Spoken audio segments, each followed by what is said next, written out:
Starfield is the most Bethesda game Bethesda has made in a long time, with all of the studio's tendencies being on full display in every orifice of the sci-fi RPG.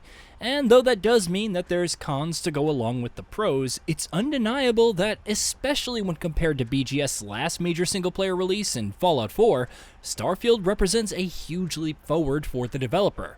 In more ways than one, the space epic serves as a significant improvement on what Fallout 4 offered, and here we're going to take a look at a few key ones that have stood out the most. Dialogue system. You went through a lot of effort to arrange this meeting, but before we go any further, answer my questions. Who the hell are you? I followed the Freedom Trail looking for the railroad. I'm not your enemy. Let's start with the obvious one, because it's fair to say that for a large portion of the crowd that was disappointed in Fallout 4, its dialogue system was one of the biggest issues. It was that age-old battle between mechanics being streamlined or mechanics being complex, and sadly, the complexity lost out. Dialogue options in Fallout 4 were incredibly limited, which meant the experience ended up losing something that's always been so crucial to the BGS experience. The feeling that any conversation and any scenario can play out in a multitude of different ways. Starfield has very much brought that feeling back, and even doubles down on it. The protagonist's dialogue isn't voiced, and instead of the dialogue wheel-esque system that Fallout 4 used, BGS has once again implemented the dialogue lists it's always been known for, which we also saw in Fallout 76 post-launch content. Thanks to that, Starfield affords a much greater degree of freedom to players in letting them play the way they want to play, which, incidentally, is the next point we're going to focus on. Identify yourself.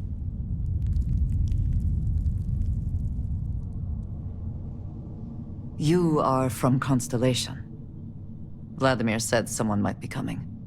I'm just glad we found you unharmed, Andreja. Vladimir and I were worried. You are the newest member, yes? Do they often send you to check up on other, more senior members?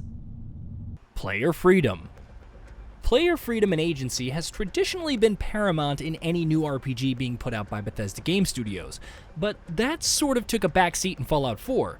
Yes, in the most superficial sense of the word, it did provide a great degree of freedom with tackling whatever quest you want to tackle and going wherever you want to go in its vast open world. But true player agency, being able to tackle objectives in a variety of different ways, was significantly de-emphasized. In Starfield, those who want to avoid combat, for instance, have several other ways to go about tackling objectives, like speech checks are much more useful and stealth feels significantly more viable.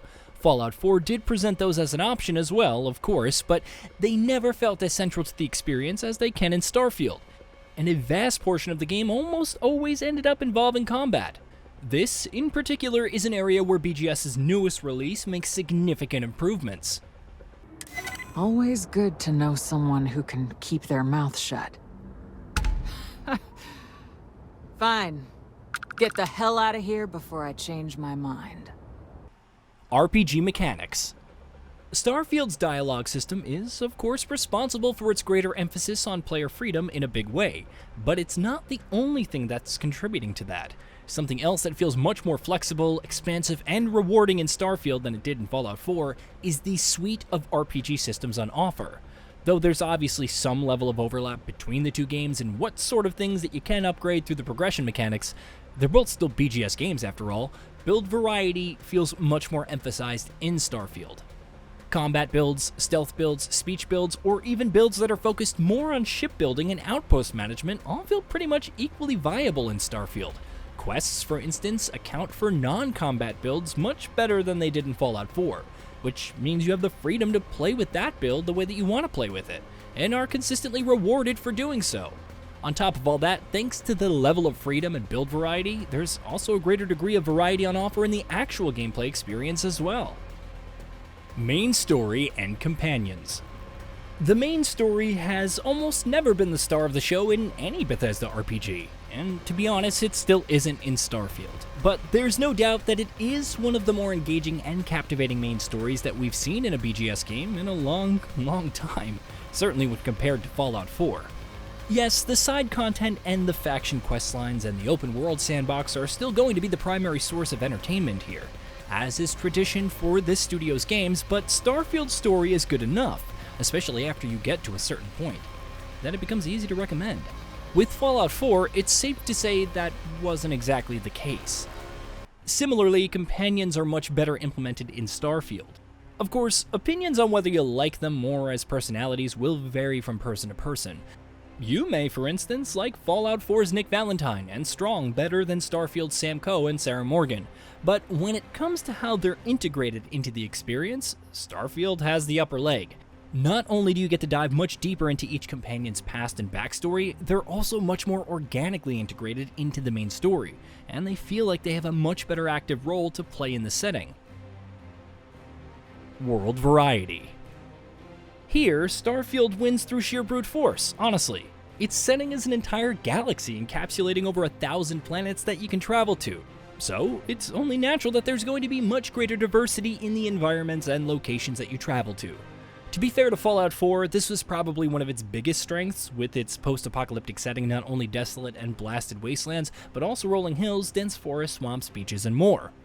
But Starfield, owing to its very nature, has much more on offer in this area. Its single settings include the Wild West-style frontier of Aquila City, the futuristic cityscape of New Atlantis, the grimy cyberpunk streets of Neon, and so much more. And then, on top of that, you add all of the hundreds upon hundreds of procedurally generated planets scattered throughout the settled systems that can have so many different biomes. On this front, Starfield makes excellent use of its interstellar setting. Visuals and polish. Starfield is the most polished a Bethesda RPG has ever been at launch. To be clear, that doesn't mean it's a polished game. It's still got bugs and technical issues of varying degrees of seriousness. But even so, almost none of those issues ever come close to what BGS games have become notorious for over the decades. In terms of pure polish, Starfield is, for the most part, a stable experience, which isn't something that you could say about Fallout 4. On the visuals front, meanwhile, it's a big upgrade once again, though admittedly with some caveats. There's no shortage of NPCs in this game who look like lifeless robots with dead eyes, sure, but at the same time, from the visually striking environments to the gorgeous lighting to the immense level of details crammed into every single room that you enter, there's plenty to be impressed by in Starfield as well. Much more so than Fallout 4 when it launched, especially. Hey, did you know that we at Gaming Bolt upload new videos every day? Stick around, drop a like, subscribe, and hit that bell, and let us know what kind of content you'd like to see in the future with a comment below.